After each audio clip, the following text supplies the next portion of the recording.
नमस्कार, स्वागत है आपका एक बार फिर से सक्षम अकादमी में। और आज हम जो ये वन लाइनर सीरीज चल रही है परीक्षा वाणी की, अगला फिफ्थ जो आपका सीरीज है ये आपके बीच में यहाँ पर रहेगा। और इस सीरीज में जैसे कि आप यहाँ पर देख पा रहे हैं कि इसमें आपका वन आंदोलन और वन्यजीव संरक्षण से संबंधित हम आपका वन लाइनर फैक्ट्स देखने वाले हैं। जैसे कि आप सभी को पता होगा, बेसिक चीज़ें इसमें कवर करने की कोशिश है। परीक्षा वाणी सीरीज इसको नाम दिया गया, लेकिन अतिरिक्त चीज़ें भी अब इस वीडियो में खास तौर पे आपको अतिरिक्त चीज़ें भी काफ़ी सारी मिलने वाली हैं। परीक्षा वाणी से हटके जो चीज़ें आपके पास मिलेंगी, हमने देखा था कि जो भी भाई गलतियाँ अगर कुछ वहाँ पर हैं तो उनको भी सही करने की यहाँ पर आपका कोशिश की गई है। तो उसके साथ साथ जो है आपका फटाफट से रिविज़न यहाँ पर आपका हो जाएगा। हम बात करते हैं यहाँ पर आपका पहले प्रश्न की। पहला हमारे पास आता है कि टिहरी रियासत में कुजनी वन आंदोलन किस वर्ष घटित हुआ है। कुजनी वन आंदोलन की अगर हम बात करेंगे तो 1904 में आपका घटित होता है। सभी को पता है कि 1903 में जो कीर्तिसाह के द्वारा भूमि बंदोबस्त किया गया था। अब देखो, नई परीक्षा वाणी में जब भूमि बंदोबस्त देखोगे ना, ये आपका 1930 हुआ है। ये आगे पीछे हो गया टाइपिंग करने में, है ना, तो यह 30 नहीं है, 1903 में है। 1903 में जो भूमि बंदोबस्त होता है और यहाँ पर जो भी आपका थोड़ा बहुत वन में के जो नियम वगैरह बनते हैं उसके विरोध में कुजनी वन आंदोलन, कुजनी पट्टी है आपका टिहरी में, अभी वर्तमान में भी टिहरी में, रियासत भी था तब भी टिहरी में ही है। तो यहाँ पर ये आंदोलन आपका होता है। और कुजनी वन आंदोलन के नेतृत्व की यहाँ पर बात करें तो किसान नेता अमर सिंह के द्वारा इसका यहाँ पर नेतृत्व किया गया था। फिर कीर्तिसाह के ही समय हमारे पास क्या मिल जाता है कि टिहरी रियासत में खास पट्टी वन आंदोलन, देखो खास पट्टी टिहरी में सभी को पता ही है, तो खास पट्टी वन आंदोलन भी आपका घटित हुआ था। तो ये भी आपका 1906-07 में यहाँ पर आपको मिल जाएगा। दोनों समय शासक कीर्तिसाह ही आपके पास मिल जाते हैं। और यहाँ पर अगर हम बात करेंगे खास पट्टी में वन आंदोलन के नेतृत्वकर्ताओं की, तो बलवंती देवी, भगवान सिंह और भरोसा राम। इसको आप इस तरीके से भी याद रख सकते हो, बलवंती को भगवान पे भरोसा था। ठीक है, कहाँ पर, खास पट्टी में 1906-07 में। ठीक हो जाएगा। चल, उसके बाद हमारे पास अगला फैक्ट आता है कि टिहरी रियासत के रवाई क्षेत्र में नए वन कानून के खिलाफ कौन सा आंदोलन हुआ। तो ये आपका तिलाड़ी कांड आपके पास आ जाएगा, तो इसी को रवाई कांड यहाँ पर आपका मिल जाता। अब ध्यान रखना, अगर आप नेट पे ढूंढोगे ना कि खोई कांड कब हुआ था या खोई कांड कहाँ हुआ था, तो ये आपको यही रवाई है। होता क्या है, कभी आप क्लासरूम में आपने क्लास अटेंड करी, आपका कोई मित्र अब्सेंट है, अगले दिन वो आपकी कॉपी लेता है और आपकी राइटिंग तो भयंकर है। अब आपने रवाई कुछ इस तरीके से लिखा हुआ है कि उसने उसको क्या पढ़ दिया, रवाई ऐसा कुछ था, तो उसने ऐसा कुछ ज़बरदस्ती आपने इस तरीके से कुछ जो डॉट था वो भी आपका इस तरीके से खींच गया, तो तब उसने यहाँ पर रा और वाह को क्या बना दिया, खा और खोई कांड कर दिया। तो ध्यान रखना, इन चीज़ों से बचना पड़ेगा। ठीक है, तो ये रवाई कांड है आपका 30 मई, सभी को पता है ये तो आपका कि 30 मई 1930 को घटित हुआ। और बहुत एक बेसिक सा क्वेश्चन आता है कि इस समय टिहरी रियासत के राजा कौन थे, तो नरेंद्र शाह यहाँ पर आपका उस समय राजा मिलते हैं। और मिलता है कि ये आपका कहाँ पर, यूरोप यात्रा पर गए थे और उसके बाद यहाँ पर आपका ये चीज़ होती है। इसमें भी हमने देखा कि वन कानून की बात करता है 1928 में, जो आपका यहाँ पर एक बंदोबस्त वगैरह एक वन कानून को जारी होते हैं आपका टिहरी रियासत के अंतर्गत, जहाँ पर कि लोगों के वन अधिकारों को जो है आपका कम कर दिया गया था। यानी जो वन से घास लकड़ी वगैरह लाना, उस पर थोड़ा बहुत प्रतिबंध वगैरह था, तो इसके विरोध में यहाँ पर आपका ये आंदोलन हुआ है। तिलाड़ी कांड का नेतृत्व किसके द्वारा किया गया, आज़ाद पंचायत, दयाराम रमाल्टा का यहाँ पर नाम मिलता है। एक आज़ाद पंचायत बाद में भी मिलती है, लेकिन दयाराम रमाल्टा की जो आज़ाद पंचायत थी उसके नेतृत्व में यहाँ पर आपका सभा होती है और जहाँ पर आपका गोली चलाने का आदेश दिया जाता है दीवान चक्रधर जुयाल का। इसीलिए उत्तराखंड का जनरल डायर के नाम से इनको यहाँ पर जाना जाता है। कई सारे लोग यहाँ पर आपका शहीद हो जाते हैं, कुछ डर के मारे यमुना में छलांग लगा, क्योंकि ये जो तिलाड़ी मैदान है ये वर्तमान में उत्तरकाशी जनपद में, और ये आपका कहाँ पर है, यमुना के तट पर स्थित मिलता है। ठीक है, तो यहाँ पर आपका कई सारे लोग फिर नदियों में बह गए थे, यानी छलांग अपनी जान बचाने के लिए, तो कई सारे लोग आपका बह के जिनका देहांत हो गया था। ध्यान रखना, यहाँ पर आपके पास क्वेश्चन आ चुका है कि निम्नलिखित में से जो आपका इसका उद्देश्य था वो क्या था, तो वन कानूनों की मांग जो है आपका यहाँ पर उद्देश्य था किसका, रवाई आंदोलन का। अगला चलेंगे, हमारे पास आता है कि तिलाड़ी शहीदों की स्मृति में तिलाड़ी सम्मान। ये थोड़ा सा नया फैक्ट आपके पास हो सकता है परीक्षा वाणी से हट के। 2006 से तिलाड़ी सम्मान जो है शुरू हुए, वही 2006 से आप थोड़ा सा याद रख सकते हो कि तिलाड़ी सम्मान, सॉरी ये आपका तिलु रोतेली सम्मान भी हम देखते हैं ना, तो उसी से संबंध आप यहाँ पर इनका देख सकते हो। ठीक है, तो यहाँ पर आपका ये मिल जाएगा उन शहीदों की स्मृति में। आते हैं फिर आपका रैणी के वनों की अंधाधुंध कटाई के विरुद्ध आंदोलन शुरू करने वाली महिला थी गोरा देवी। अब देखो यहाँ से आपका ये तो बेसिक चीज़ें आपने पढ़ी होंगी लगातार ये चीज़ें कि चिपको आंदोलन का वैसे जो प्रारंभ मिलता है वो आपका केदार सिंह रावत मिलते हैं केदार घाटी से। 1972-73 में उनके द्वारा मुख्य रूप से ये मिल जाता है, आगे हम पढ़ेंगे उस फैक्ट को भी। लेकिन यहाँ पर जो मेनली जो चिपको आंदोलन जो आपका यहाँ पर गौरा देवी से संबंधित मिल जाता है कि रैणी की महिलाओं के द्वारा पेड़ों की सुरक्षा के लिए कब चिपको का नारा देकर पेड़ों से चिपककर उनकी रक्षा की गई। 26 मार्च 1974। 1972 में महिला मंगल दल का गठन होता है और वहाँ से लगातार वनों के संरक्षण की बात की जाती है, लेकिन अंततः यहाँ पर आपने देखा कि 1974 में ये आपका चिपको आंदोलन को जो मुख्य रूप से जो आपका चिपको के नाम से जब इसको नाम मिलता है तो यहाँ पर मिलता है। यहाँ पर ऐसा ही हो रहा था कि मतलब जो आपका वन कटान के लिए आदेश वगैरह दिए जा रहे थे, ग्रामीणों ने विरोध किया।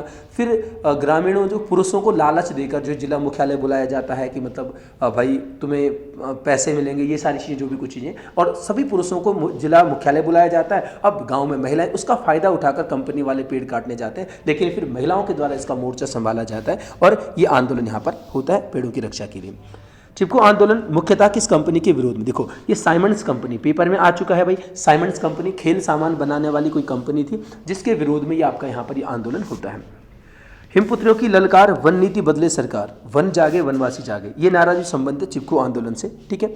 चिपको आंदोलन से ही संबंधित हिमालय बचाओ और देश बचाओ का नारा ये दिया है सुंदरलाल बहुगुणा ने, ठीक है। ये आ सकता है आपके पास, ध्यान रखना। सुंदरलाल बहुगुणा काफ़ी प्रसिद्ध आपके पास मिल जाते हैं, इस आंदोलन में काफ़ी भागीदारी इनकी मिल जाती है। चिपको आंदोलन की महिलाओं के द्वारा जो नारा मिलेगा, क्या है इस जंगल के उपकार, मिट्टी पानी और बयार, ठीक है। जिंदा रहने के आधार, ये आपका नारा यहाँ पर मिल जाता है किसका? आपका महिलाओं के द्वारा जो दिया गया है।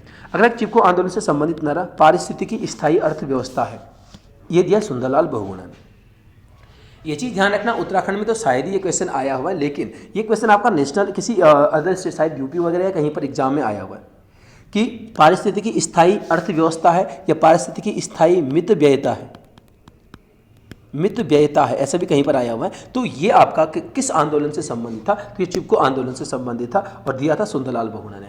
इस आंदोलन को राष्ट्रीय स्तर पर पहुंचाने में इनका योगदान मिल जाता है। अब भाई हमने दक्षिण में एप्पिको आंदोलन देखा, भारत ही नहीं बल्कि विदेशों में भी फिर इस आंदोलन के जैसे आंदोलन आपको पढ़ने को मिलते हैं।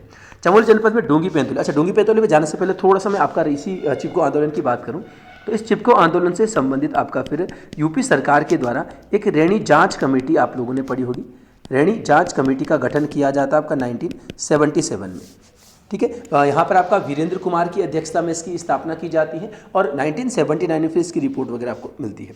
अगला देखते हैं चमोली में डोंगी पैंतोली आंदोलन किस वृक्ष के कटान से संबंधित था? तो पहले तो देखो चमोली में आपका फैक्ट में आंसर है कि भाई कहाँ पर होता डोंगी पैंतोली, तो चमोली में।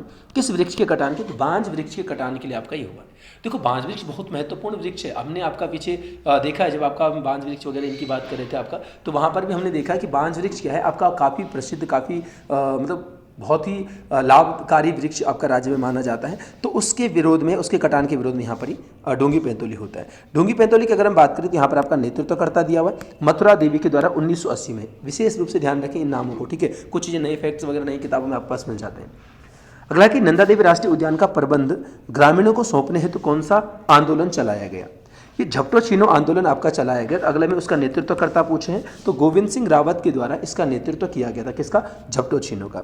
यहाँ पर आपका 21 जून मिलता है 1998 में। धरना प्रदर्शन वगैरह यहाँ पर आपका होता है, ठीक है। तो ये भी आपका ध्यान रखेंगे कि झपटो छीनो किससे संबंधित था? आपका नंदा देवी राष्ट्रीय उद्यान से संबंधित। और यहाँ पर आपका क्या मिलता है कि इसका नेतृत्वकर्ता तो गोविंद सिंह रावत आपका मिल जाते हैं।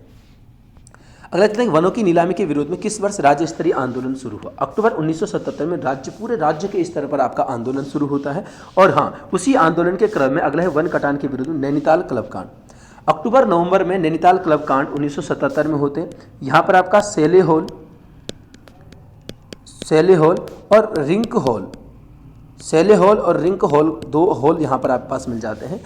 और इनके ये हॉल जो थे ना, ये आपका जो वन से संबंधित थे, या फिर मैं कहूँ कि यहाँ पर जो वन कटान वगैरह वाला जो आपका सामान वगैरह था उससे संबंधित, आप स्टोर रूम हम इसको कह सकते हैं एक तरीके से।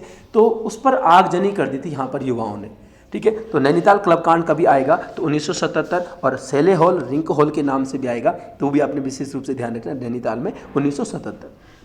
किस वर्ष वन आंदोलन के कारण उत्तराखंड पहली बार बंद हुआ? तो फरवरी 1970। ये जो आंदोलन आपका लगातार चल रहे हैं 77-78 में, तो 78 फरवरी यानी फरवरी 1978 में 1978 में उत्तराखंड जो है पहली बार बंद हुआ था। अगला कहते हैं कि पौड़ी के ऊपरी खाल के युवाओं ने पानी की कमी दूर करने के लिए चलाया। ये आपका पानी राखो आंदोलन आ जाएगा। और पानी राखो आंदोलन से संबंध हमारे पास क्या मिल जाएगा? दूधातोली लोक विकास संस्थान की स्थापना की गई है 1982 में सच्चिदानंद भारती के द्वारा, ठीक है। दूसरा कि टिहरी के डाल गाँव खवाड़ा भेटी, देखो जैसे मैंने अभी बताया ना, ये रववाड़ा नहीं है, ये खवाड़ा है, ठीक है। तो ये थोड़ा फॉन्ट की दिक्कत भी होती है। कि टिहरी के डाल गांव, खवाड़ा, भेटी, भिगुन, तीनगुड़ आदि गांव में कौन सा वन आंदोलन हुआ था। तो ये आपका रक्षा सूत्र वन आंदोलन आपके पास मिल जाएगा।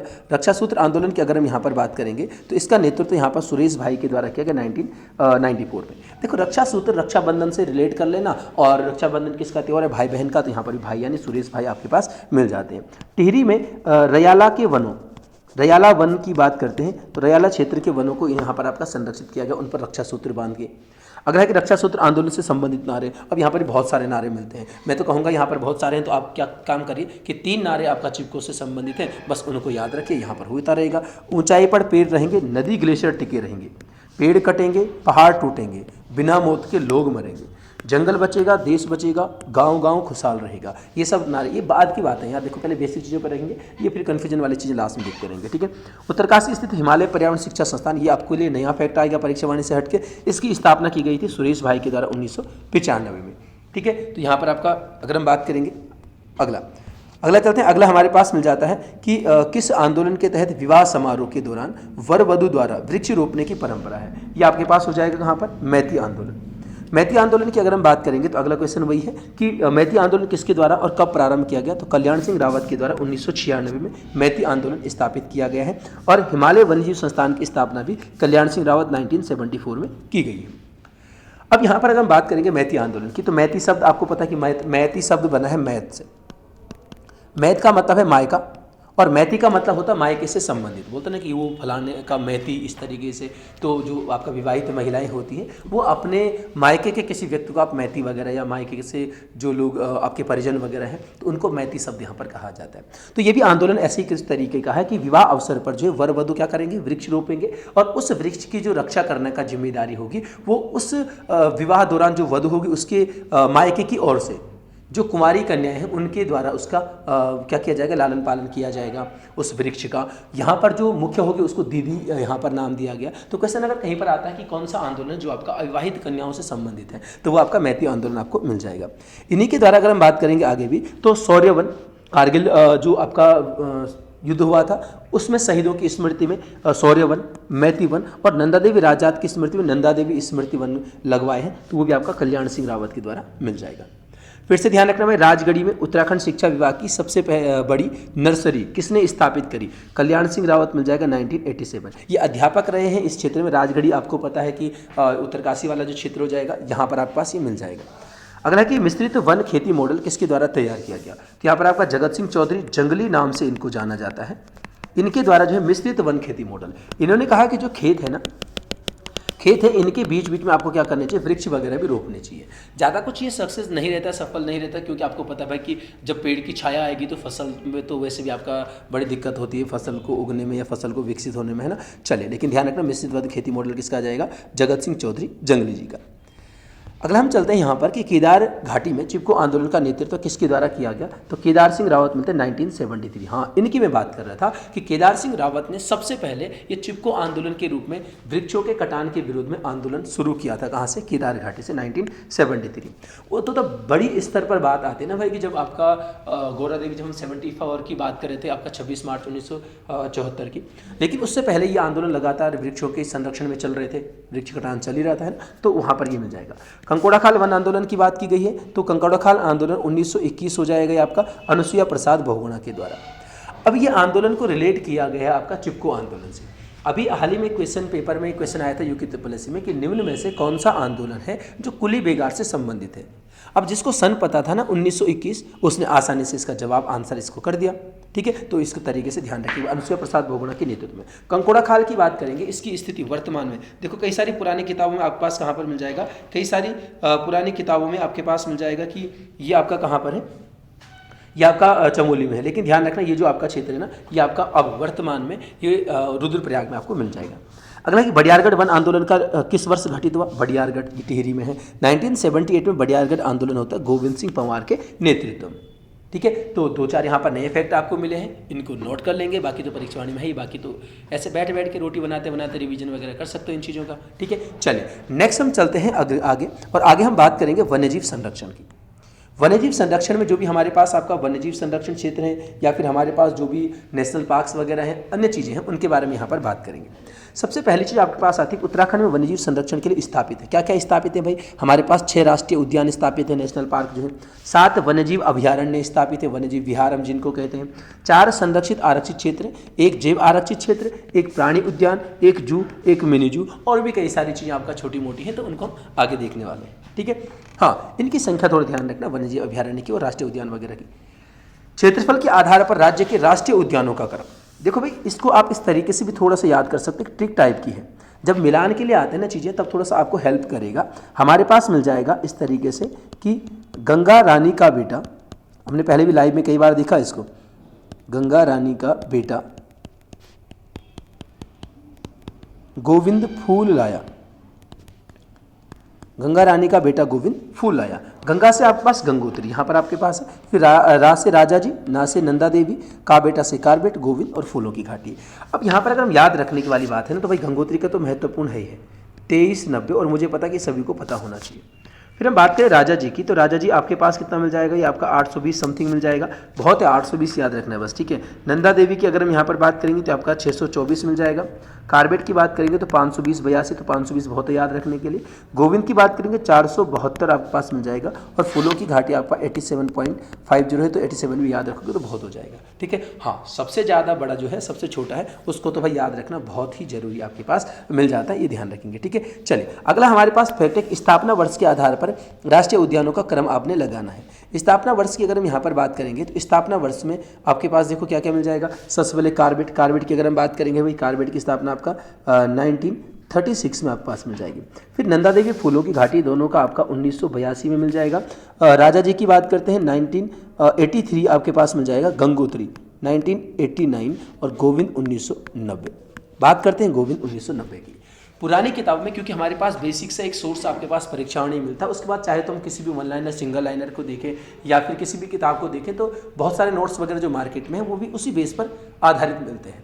परीक्षा वाणी पहले ही 1980 था, लेकिन राज्य सरकार की जो वन रिपोर्ट्स वगैरह है, वन जो आपका वन विभाग वगैरह, उसकी साइट पर आप जाओगे, या फिर अभी तो नई परीक्षा वाणी ने भी इसको सही कर दिया, तो इसको 1990 ही ध्यान रखना है आपको, ठीक है।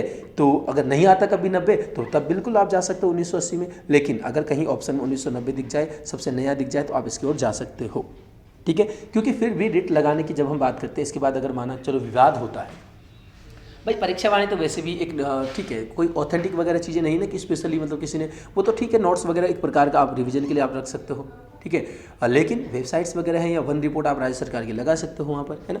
चलिए, बात करते हैं पूर्व से पश्चिम की ओर राज्य के राष्ट्रीय उद्यान। पूर्व से पश्चिम यानी आपका कुमाऊं क्षेत्र से गढ़वाल क्षेत्र की तरफ जब हम आएंगे, लेकिन तब भी हमारे पास नंदा देवी सबसे पूर्व में है, फूलों की घाटी है, अक्षांश के आधार पर अगर देखा जाए।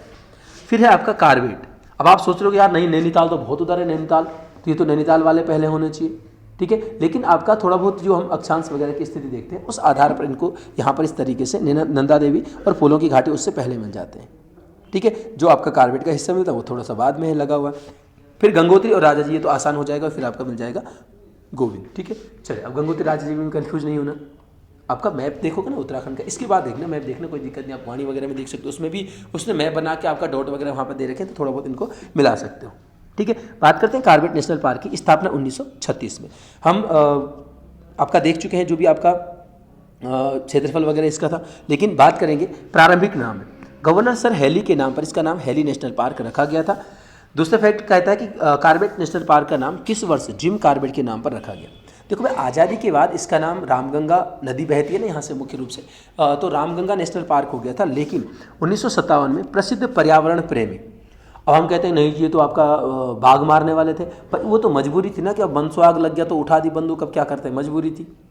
लेकिन इनका नाम आता है प्रसिद्ध पर्यावरण प्रेमी में जिम कारबेट का, और जिम कारबेट पर जो हम क्या करते हैं, जिम कारबेट के नाम पर 1957 में इसका नामकरण यहाँ पर आपका किया गया है। 1936 में इसकी स्थापना। थोड़ा सा एक फैक्ट और यहाँ पर ध्यान रखना कि जब इसको 50 साल हो जाते हैं, यानी आपका 1986 में, तो कारबेट नेशनल पार्क पर जो है भारतीय डाक विभाग के द्वारा डाक टिकट भी जारी किया जाता है। अभी थोड़ा सा कन्फ्यूजन वाली चीज़ आती है, कन्फ्यूज़ करती है कि भाई 1986 जब हमने पढ़ा तो कहीं ना कहीं 1976 भी दिमाग में आता जब हम पढ़ते हैं इस चीज़ को। तो जिम कारबेट उस व्यक्ति पर आएगा तब 1976 हो जाएगा, और नेशनल पार्क पर आएगा तो आपका 1986 हो जाएगा। 50 साल जब उसको पूरे हुए थे तो डाक टिकट भी जारी हुआ है। बात करते हैं कॉर्बेट के बारे में आगे। तो कॉर्बेट नेशनल पार्क की अगर हम बात करेंगे तो किन जनपदों में विस्तारित है? भाई नैनीताल और पौड़ी में इसका विस्तार मिलता है, लेकिन अगर मुख्यालय की बात करेंगे तो इसका मुख्यालय आपका नैनीताल में। कॉर्बेट नेशनल पार्क के प्रवेश द्वार ढिकाला सभी को पता आपका नैनीताल की तरफ से, पाखरो हो जाएगा कोटद्वार की तरफ से। कोटद्वार में कुछ छोटे छोटे स्थल अलग मिल जाते हैं जहाँ पर इसके प्रवेश द्वार के लिए कैंप वगैरह या फिर सफारी वगैरह की अगर हम बात करें तो इनको भी थोड़ा ध्यान रखना। वैसे मेन ये दोनों बेसिक चीज़ें हैं, ठीक है। बिजरानी, ढांगरी, झिरना और वतनवासा ये सब के सब आपका कोटद्वार में मिल जाते हैं। कॉर्बेट नेशनल पार्क को बाघ संरक्षित, ये बहुत महत्वपूर्ण है कि एशिया का पहला टाइगर रिजर्व है ना। तो 1 नवंबर 1973 में भारत में जो बाघ आरक्षित या बाघ संरक्षण के लिए जो बाघ योजना चलाई गई थी, टाइगर प्रोजेक्ट चलाया गया था, उसमें ये पहला टाइगर रिजर्व था आपका 1973 में। ठीक हो जाएगा। आगे चलेंगे अगर हम यहाँ पर तो कॉर्बेट नेशनल पार्क के 500 मीटर को साइलेंट जोन, तो 2013 में इसको साइलेंट जोन वगैरह भी घोषित किया गया। लेकिन उससे पहले हम देखें अप्रैल 2012 में यहाँ पर आपका क्या STPF की स्थापना वगैरह आपका गठन भी यहाँ पर आपको मिल जाता है। स्पेशल टाइगर प्रोटेक्शन फोर्स आपके पास ही है, और इसको स्पेशल टाइगर प्रोटेक्शन फोर्स की अगर हम यहाँ पर बात करेंगे तो इसका गठन करने वाला कर्नाटक आपको पहला राज्य यहाँ पर आपके पास मिल जाता है। ठीक है। स्पेशल टाइगर प्रोटेक्शन फोर्स, अगर इसका कभी कभार क्या आता है, अगर इसका कभी कभार इसकी वो आती है क्या बोलते हैं GS वगैरह में आ जाता है, इसकी फुल फॉर्म वगैरह तो क्या ही पूछेगा। लेकिन हाँ ध्यान रखना कि आपके पास ये आपका मिल सकता है कि GS में क्वेश्चन कि कब इसकी मतलब पहला राज्य कौन सा था, तो पहला आपके पास कौन मिल जाएगा, कर्नाटक यहाँ पर आपको मिल जाता है। ठीक हो जाएगा भाई। चलिए अगला है कि राज्य में मोदी सर्किट की स्थापना। कॉर्बेट नेशनल पार्क में आपको पता ना कि मोदी जी यहाँ पर जब आए थे तो जहाँ जहाँ मोदी जी ने शूट किया है, जहाँ जहाँ वो आपका गए, तो वहाँ पर आपके पास ही मिल जाता है कि वहाँ पर आपका क्या किया गया है कि उस जो मार्ग पर जिस मार्ग पर वो गए हैं उस मार्ग को यहाँ पर मोदी सर्किट के रूप में आपका विकसित किया गया है। ठीक हो जाएगा। चलिए नेक्स्ट अगला हमारे पास आता है कि राज्य का प्रथम पशु quarantine centre Corbett national park. भाई कोरोना के काल में पशुओं को क्वारंटीन रखने के लिए पशु क्वारंटीन सेंटर की अगर हम बात करेंगे तो वो भी आपके पास मिल जाता है कहाँ पर, कॉर्बेट नेशनल पार्क में। ठीक है। उसके बाद अगर हम यहाँ पर और देखें तो हमारे पास मतलब कॉर्बेट नेशनल पार्क के मध्य स्थित दून है, तो पाटली दून यहाँ पर आपके पास मिल जाएगा। ठीक है। पाटली दून को विशेष रूप से आपको यहाँ पर ध्यान रखना है। नेक्स्ट अगला चलते हैं। अगला हमारे पास आता है कि नंदा देवी राष्ट्रीय उद्यान के बारे में। अब ज़्यादा कुछ इनके बारे में है भी नहीं। ठीक है। अगर हम यहाँ पर ज़्यादा कुछ देखेंगे, थोड़ा सा मैं जरा पिछले स्लाइड पर चलूँगा कि यहाँ पर आपके पास 500 मीटर को जो साइलेंट जोन आपके पास मिल जाता है, ये थोड़ा आगे पीछे डेट हो रखी है। ठीक है। कि ये आपका 500 मीटर वाला जो आपका साइलेंट जोन है वो आपका 2012 में है, और जो STPF जो स्पेशल टाइगर प्रोटेक्शन फोर्स है वो आपका 2013 में मिल जाएगा। इसको थोड़ा सा सही कर देना यार। ठीक है। तो थोड़ा सा हाँ गड़बड़ हो गया। चलिए नंदा देवी राष्ट्रीय उद्यान की बात करते हैं। 1982 में आपके पास इसकी स्थापना मिल जाती है। फिर हमारे पास नंदा देवी नेशनल पार्क का मुख्यालय, ये आपका बस 1-2 फैक्ट यहाँ पर मिल जाते हैं। जोशीमठ में, चमोली में स्थित है। नंदा देवी नेशनल पार्क में पाए जाने वाले तो ये हिमालयन भालू, स्नो लेपर्ड, मोनाल, कस्तूरी मृग, भरल, ये तो आपका लगभग हर जगह आपके पास मिलने वाले हैं। ठीक है। नंदा देवी राष्ट्रीय उद्यान जो है इसको यूनेस्को में 1988 में भी शामिल मिल जाता है। अगला फूलों की घाटी नेशनल पार्क, ये भी 82 का है, और ये आपका किन पर्वतों के मध्य है, नर व गंधमादन पर्वतों के मध्य ही आपके पास मिल जाता है। फूलों की घाटी की खोज अगर आपको पता है तो फ्रैंक स्माइथ वगैरह, इसको देखेंगे बाद में कभी जब आपका डिस्ट्रिक्ट वाइज सीरीज वगैरह चलेगी तो वहाँ पर। फिलहाल बात करते हैं अगला कि फूलों की घाटी को यूनेस्को ने विश्व विरासत श्रेणी में, तो ये आपका जुलाई 2005 में मिल जाएगा। फूलों की घाटी नेशनल पार्क का मुख्यालय तो ये आपका जोशीमठ में मिल जाएगा, ज़्यादा इसमें कुछ है नहीं। राजाजी नेशनल पार्क की बात करें 1983 में स्थापना मिल जाएगी। और आपको पता है ना कि स्वतंत्र भारत, मतलब भारत के नहीं कहोगे लेकिन स्वतंत्र भारत तो पहले माउंट बेटन थे ना, लेकिन हाँ प्रथम भारतीय जो वायसराय मिलते हैं या प्रथम भारतीय जो आपका मिलते हैं गवर्नर, तो राजगोपालाचारी, उनके नाम पर इसका नाम जो है राजाजी रखा गया है। ठीक है। राजाजी नेशनल पार्क का विस्तार की बात करें देहरादून, हरिद्वार और पौड़ी में मिल जाएगा, लेकिन इसका जो मुख्यालय मिलेगा वो आपका देहरादून जनपद के अंतर्गत आपका मिल जाता है। नेक्स्ट आता है कि राजाजी पार्क में शामिल मोतीचूर, चीला और राजाजी वगैरह, इस तरीके से आपका यहाँ पर कुछ संरक्षित क्षेत्र वगैरह थे, इनको मिला के फिर राजाजी बनाया गया। गंगोत्री नेशनल पार्क है 1989 में स्थापना, तो वैसे हम देख चुके हैं। ये स्थित है उत्तरकाशी में, और ज़्यादा कुछ नहीं, सबसे बड़ा है, इसका भी हम 2390 इसका क्षेत्रफल भी देख चुके हैं, तो इसमें भी ज़्यादा कुछ नहीं है। फिर बात करते हैं गोविंद राष्ट्रीय उद्यान की 1990। अब मैंने बता रखा है इस चीज़ के बारे में जो भी है, ये स्थित है उत्तरकाशी में। लेकिन यहाँ पर एक चीज़ आपका देखने वाली है कि इसका जो संचालन होता है ना वो आपका देहरादून यानी राजाजी के अंतर्गत से होता है। किसका? जो गोविंद राष्ट्रीय उद्यान है उसका संचालन राजाजी नेशनल पार्क से होता है, देहरादून से। आगे की हम बात करते हैं क्षेत्रफल के आधार पर राज्य के वन्यजीव विहारों का क्रम। अब यहाँ पर थोड़ा ध्यान रखना है इसका, ये केदारनाथ हो जाएगा, केदारनाथ आपका 975 में हो जाएगा, पॉइंट समथिंग में। तो मैंने बता रखा है पॉइंट वगैरह ज़्यादा मायने ना ही रखें तो ही बढ़िया है, क्योंकि इतना ज़्यादा कुछ आता नहीं है, ठीक है। अस्कोट की बात करें, अस्कोट मिल जाएगा आपका 600। फिर हमारे पास गोविंद मिल जाएगा, गोविंद आपका 485 मिल जाएगा, ठीक है। फिर हमारे पास मिल जाता सोना नदी, सोना नदी का मिल जाएगा 301। नंदौर की बात करेंगे तो नंदौर आपका 270 मिल जाएगा। फिर विंसर की बात करेंगे तो आपका 47 पॉइंट समथिंग है, और 10 दशमलव कुछ है, और सीधे सीधे किताब में 11 दिया हुआ किसका, मसूरी का। तो सबसे बड़ा और सबसे छोटा यहाँ पर आपको ध्यान रखना है। फिर अब स्थापना वर्ष के आधार पर यहाँ पर बात करें, स्थापना वर्ष का आधार आपके पास अगला फैक्ट है, गोविंद मिल जाएगा, गोविंद आपका मिल जाएगा 1955 में। फिर केदारनाथ हो जाएगा आपका 1972 में, ये तो आपका कस्तूरी मृग संरक्षण के लिए पहला प्रयास राज्य में मिल जाता है। अस्कोट की बात करेंगे तो 1986 हो जाएगा, सोना नदी 1987 हो जाएगा, विंसर की बात करेंगे तो विंसर 1988 में मिल जाएगा, और मसूरी 1993 में। फिर नंदौर की बात करते हैं तो 2012 में नंदौर आपका स्थापित किया गया है। पूर्व से पश्चिम अगर इनका क्रम देखें तो सबसे पूर्व में आपका अस्कोट पिथौरागढ़ में है, नंदौर आपका हो जाएगा नैनीताल में, विंसर हो जाएगा आपका अल्मोड़ा में, सोना नदी पौड़ी में। केदारनाथ की अगर हम बात करेंगे तो केदारनाथ आपका हो जाएगा ये आपका रुद्रप्रयाग चमोली में, और गोविंद हो जाएगा आपका उत्तरकाशी, और मसूरी हो जाएगा आपका मसूरी के अंतर्गत आपका हम देहरादून वगैरह कह सकते हैं, ठीक है। तो ये आपका सीक्वेंस इनका पूर्व से पश्चिम की तरफ आ जाएगा। हम बात करते हैं आगे, तो ज़्यादा कुछ इसमें है नहीं वन्यजीव अभयारण्य के बारे में, लेकिन सर्वाधिक कस्तूरी मृगों की संख्या के लिए आ जाता है तो आपका अस्कोट वन्यजीव विहार। किसकी बात कर रहे हैं, वन्यजीव विहार की, ठीक है। तो ये अस्कोट मिल जाएगा जहाँ पे सबसे ज़्यादा कस्तूरी मृग आपको मिलते हैं।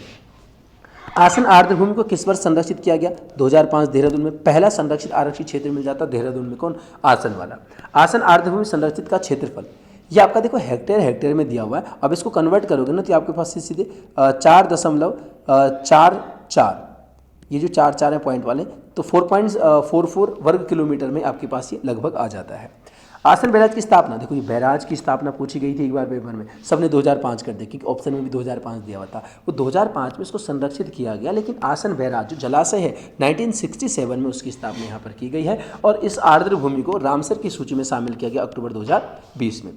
देश का 38वां रामसर क्षेत्र था, अभी तो आपका पूरे 85 हो चुके हैं, और उत्तराखंड का पहला मिल जाएगा।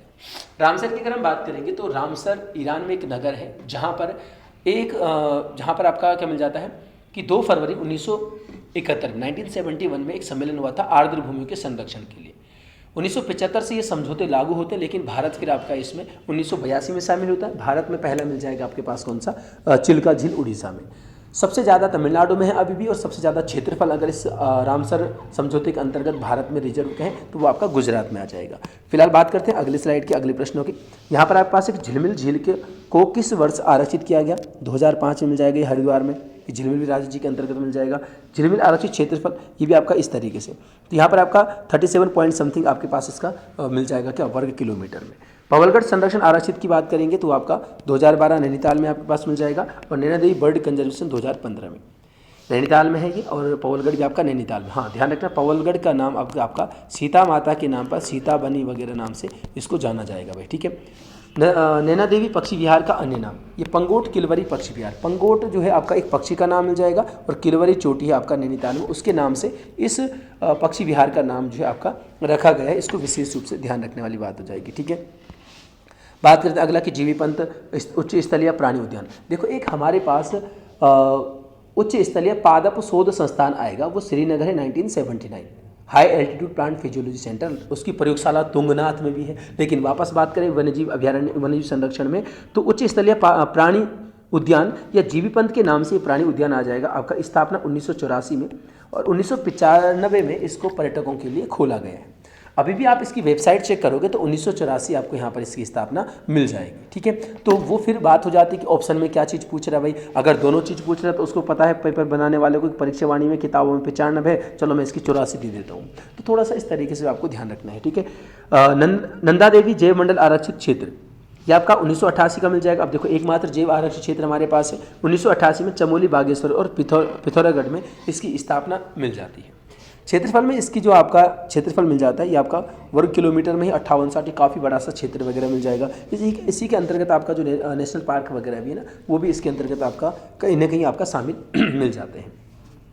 अगर कि राज्य में कस्तूरी मृग फार्म योजना, कस्तूरी मृग फार्म योजना 1980-81 में शुरू हुई।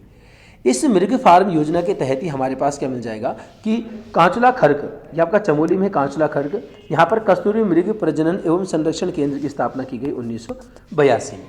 ठीक है, उसी योजना के तहत। तो याद रखने के लिए आसान है, 80-81 में वो आ जाएगा और 82 में यहाँ पर ही मिल जाएगा। याद करने वाली बात यहाँ पर है, टाइगर वाच आ जाएगा 91-92 और स्नो लेपर्ड आ जाएगा 90-91। तो पहले स्नो लेपर्ड थी 90-91 में, उसके बाद टाइगर वाच आ जाएगा 91-92 में। हम बात करते हैं कि कस्तूरी मृग अनुसंधान केंद्र, ये मेहरुड़ी में 1977, मेहरुड़ी पिथौरागढ़ वगैरह में मिल जाएगा। तो 1977 में, नाम ध्यान रखना भाई अगर आपके पास कांचला खर्क नहीं भी आता है, कस्तूरी मृग प्रजनन एवं संरक्षण केंद्र आएगा तो 1982, कस्तूरी मृग अनुसंधान केंद्र आएगा तो 1977। ठीक हो जाएगा। चलिए अगला हम यहाँ पर देखें तो हमारे पास मतलब राज्य का पहला हिम तेंदुआ संरक्षण केंद्र, ये भैरव घाटी लंका नामक स्थान उत्तरकाशी में गंगोत्री नेशनल पार्क का प्रवेश द्वार के रूप में भैरव घाटी को जाना जाता है। तो इसके तहत ये प्रस्तावित अभी आपको मिलता है। राज्य का प्रथम वन्यजीव संरक्षण केंद्र की बात करेंगे तो भाई राज्य का पहला जो वन्यजीव संरक्षण केंद्र मिलता है ये आपका मिल जाएगा मोतीचूर, और मोतीचूर आपका 1935 में इसको यहाँ पर स्थापित किया गया है, ये भी आपको ध्यान रखना होगा। ठीक है। चलिए अगर हम इसके बाद बात करेंगे कि देहरादून स्थित मालसी पार्क को देहरादून जू का दर्जा, देहरादून जू के नाम से इसको 2015 में सबसे पहले आपके पास मिल जाएगा कि 1976 में इसका जो स्थापना थी वो आपका वन चेतना केंद्र, वन चेतना केंद्र में इसकी स्थापना यहाँ पर आपके पास मिल जाती है। इसको 2012 में मिनी जू का दर्जा दिया जाता है, मिनी जू का दर्जा दिया गया 2012 में, और फिर राज्य का पहला जू, पहला चिड़ियाघर बनने का इसको सौभाग्य प्राप्त होता है आपका 2015 में। ठीक है। चल अगला है कि राज्य का प्रथम कार्बन न्यूट्रल जू, हाँ कार्बन न्यूट्रल जू, पहला मिनी जू, मतलब अब जो आपका मिनी जू वर्तमान में है तो वो आपका गोलापार हल्द्वानी में मिल जाएगा, अभी प्रस्तावित है वैसे ही। अब कार्बन न्यूट्रल का मतलब क्या होता है, कार्बन न्यूट्रल का मतलब होता है कि आपके पास जहाँ से क्या 0% कार्बन क्या होता है उत्सर्जित होता है। ठीक है, जहाँ से बिल्कुल भी कार्बन उत्सर्जन वगैरह नहीं होता है वो आपके पास ही मिल जाएगा।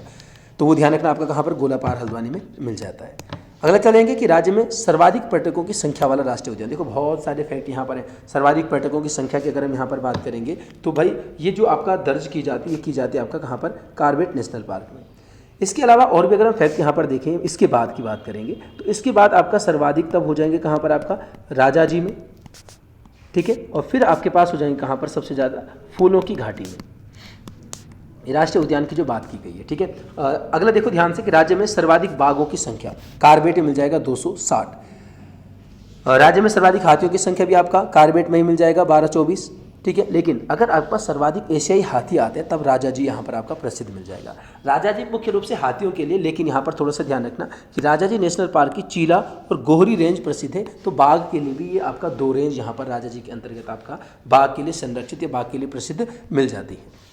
अगला चलता है कि राज्य के किस नेशनल पार्क में एलिफेंट सफारी उपलब्ध है, तो एलिफेंट सफारी आपका एलिफेंट के लिए राजाजी हमने कहा तो राजाजी में हो जाएगा। राज्य में 12 सिंगों का आवास, ये राजाजी के अंतर्गत सबसे ज़्यादा 12 सिंगे मिलते हैं, और झिलमिल आरक्षित क्षेत्र जो है इसको इनका मूल आवास माना गया 12 सिंगों का।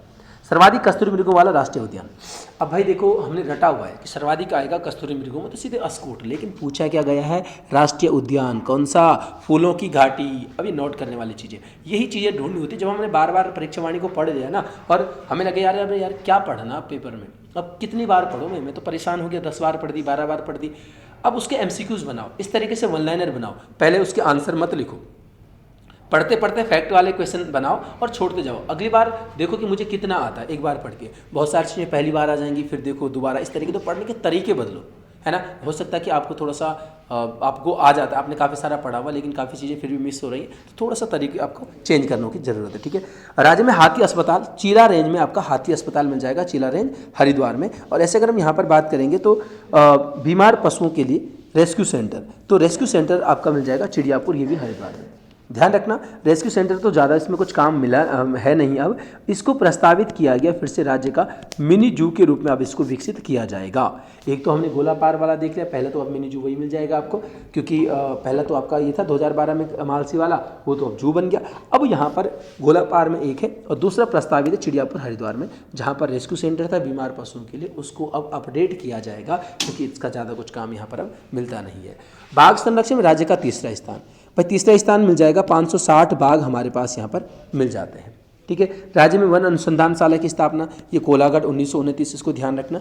और लास्ट जो फैक्ट आपके पास यहाँ पर मिलता है वो मिलता है कि भारतीय वन्य जीव संस्थान की स्थापना, ये आपका wild life institute of India ऐसा कुछ मिल जाता है, wild life institute of India WII। पुरानी जो किताबें हैं परीक्षा वाणी वगैरह, वहाँ पर ऑप्शनल में एक क्वेश्चन बनाया हुआ है और उसने इसका आंसर पिथौरागढ़ दिया हुआ है, ये आपका देहरादून में हो जाएगा 1982 में, ठीक है। तो इसको भी आपको यहाँ पर क्या करना है, ध्यान रखना है, ठीक। तो फिलहाल हमारे पास जो है इस वीडियो में कुछ फैक्ट आपके पास यहाँ पर, उम्मीद है कि कुछ रिवीजन हुआ होगा, कुछ एक आध चीज़ें आपको नहीं मिली होंगी, उनको आप नोट करोगे और फिर मिलेंगे आपको अगली सीरीज में जल्दी से, ठीक है। मैंने बता रखा भाई कि जो ये सीरीज है ये आपका पुलिस कांस्टेबल का, खास तौर पे जो पुलिस कांस्टेबल की तैयारी कर रहे हैं उनके लिए थोड़ा हेल्प करेगा, ठीक है। क्योंकि किताबें हमें थोड़ा सा बोझ सी लगती हैं यार, जो काम हमने करना होता है ना वो थोड़ा बोझ सा लगता है, चाहे पढ़ाई करो चाहे कहीं पर भी बोलो कि घर वालों ने कोई काम दे दिया, हमें लगता है यार कि चलो थोड़ा सा मन बहलाने कुछ और कर लेते हैं, उस काम से थोड़ा सा मन भटकने लगता है। मन को स्थिर रखिए, लगे रहिए, क्योंकि बिना मेहनत के तो भाई कुछ भी नहीं मिलने वाला है, ठीक है। एक ही बात कहूँगा कि अगर आप मेहनत करोगे ना और दिल से मेहनत करोगे तो निश्चित रूप से आपको सफलता मिलेगी, ठीक है। और इसके लिए आपको कुछ चीज़ों की ज़रूरत है। पढ़ तो सभी रहे, आपको पुलिस के कांस्टेबल के फॉर्म कई सारे लाखों लोगों ने भरे होंगे, निकलना कितना है, 2000 लोगों ने। अब 2000 लोगों ने जिन्होंने निकलना है, किसने निकलना है, जो थोड़ा एक्स्ट्रा एफर्ट मारेगा। एक्स्ट्रा एफर्ट का मतलब क्या है कि भाई हो गया यार, आज बहुत हो गया, पढ़ लिया मैंने, उतना सब पढ़ रहे हैं, जितना आप पढ़ रहे हो ना, कहीं कहीं पर आप क्लास दे रहे हो, कहीं पर आप प्रैक्टिस, कहीं पर आप यूट्यूब, उतना इनफ है। लेकिन एक्स्ट्रा एफर्ट में आप कितना अतिरिक्त चीज़ें कर रहे हो या खुद को कंफर्ट जोन से कितना बाहर रख लो। ऐसा नहीं कि पहली जमा या करके आप सो गए बिल्कुल, अरे यार नींद आ रही है, जब तक सिर में बिल्कुल वो, जैसे अब मोबाइल तो खूब पड़ता होगा नाक थोबड़े में कभी कभार, जैसे रील्स देखते देखते नींद आके मोबाइल धड़ाम से मुंह में लग जाए, कभी तो ओंठ सूज जाता होगा तुम्हारा अगर ढंग से लग गई एक, है ना। ऐसे किताब क्यों नहीं गिरती, कभी किताब गिरे ऐसा तो मज़ा तब है भाई, ठीक है। कम से कम भाई इस उम्र में जब आप तैयारी कर रहे हो तो थोड़ा सा ध्यान रखो इन चीज़ों का, ठीक है। मिलेंगे आपको अगली वीडियो में, ज़्यादा भाषणबाजी नहीं करेंगे, है ना। अगली वीडियो में मिलेंगे, तब तक के लिए धन्यवाद।